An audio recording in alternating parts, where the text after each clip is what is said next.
Hey, what's going on guys? Coach Seth here. For today's topic, I'm going to be showing you 9 different lower body exercises that's going to create maximum strength. And these exercises are going to be specifically for basketball players. So basketball is played from the ground up, meaning it all starts with the legs. In almost everything you do in basketball, the legs is where it starts. It all starts with your feet placement and then it works up from there. So I think it's safe to say that the legs is one of the most important muscle groups in basketball. Doing these exercises is going to develop great strength in the legs, which is going to help support the enhancement of really important attributes. It's going to help support things like speed, vertical, acceleration, deceleration, and cutting or change of direction. So I'm going to go ahead and walk you through these 9 exercises and I'll kind of talk about the form of each one of these. So if you're not used to the movement, make sure you're doing super lightweight or no extra weight at all, just doing your body weight. But for this first one, it's going to be a back squat, probably the most important exercise of any sport, not just basketball. But for this one, the feet is going to be slightly wider than shoulder width. You're going to have your toes slightly pointed out, and then you're going to squat down until the hips are below parallel to the knees, and make sure the weight stays on the heels. The second one is going to be a front squat. So the form of this one is similar to the back squat. Obviously, you're going to have the bar in the front of you, and you want to place your hands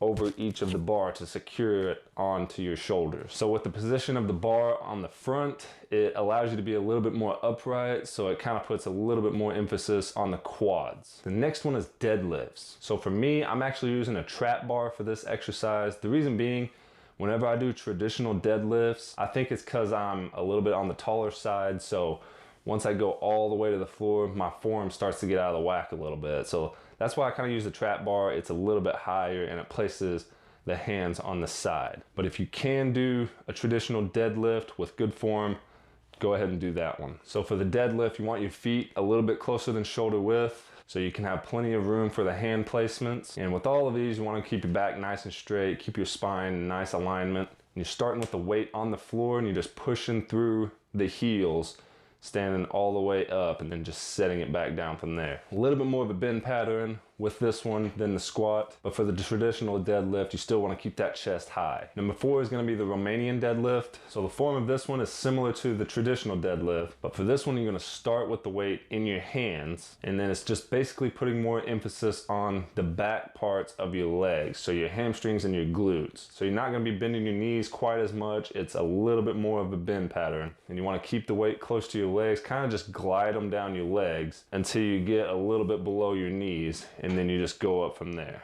This next one's going to be hip thrust, so you need a bench for this one, and you're going to start with your feet flat on the floor and your shoulder blades on the edge of the bench, and you just extend at the hips, and once you're fully up, the knee joint should be about 90 degrees. So that kind of tells you where to place your feet. Number 6 is going to be the reverse lunge. So for this one, I start with my feet pretty close together, and then I just take a step back, lunging down, keeping the chest nice and tall. The front knee should be pretty close to 90 degrees, and you're slightly dropping that back knee as well. And make sure to drive up with the heel on the ground. You want the weight to be on the heel. Number 7, reverse step down. So you can start off with a smaller box if you need to. I see people do this one wrong quite a bit, so make sure you're just going down slow and you're using your muscles to stop the momentum. Don't let yourself fall straight to the ground, and you're just tapping the toe and then coming right back up. Do not put pressure on that back foot. Number 8,